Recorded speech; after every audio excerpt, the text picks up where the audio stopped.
ठिकाणी मान्य आमदार अबू आझमी साहेबांच्या सूचनेवरून चांभारगडाला भेट देण्यासाठी आलो होतो. चांभारगडाची पाहणी केली.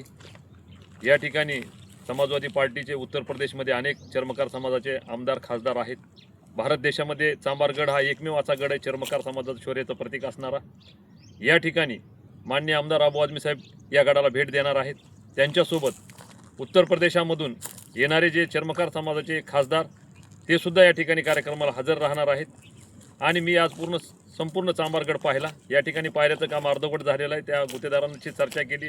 या ठिकाणचे जे इंजिनियर आहेत त्यांच्याशी चर्चा केली. चर्चा केल्यानंतर ते लवकरच काम सुरू करणार आहेत असं सांगितलंय. 1/2/2026 रोजी संत गुरु रविदास महाराज यांची जयंती आहे. तर निश्चित या जयंतीसाठी प्रमुख उपस्थितीमध्ये आदरणीय आझमी साहेब आणि अनेक मान्यवर जे संपर्कामध्ये जे आहेत ते येणार आहेत.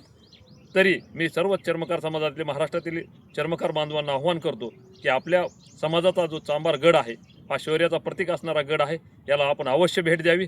जय संत गुरु रविदास यांच्या जयंतीनिमित्त मी सर्वांना शुभेच्छा देतो आणि थांबतो.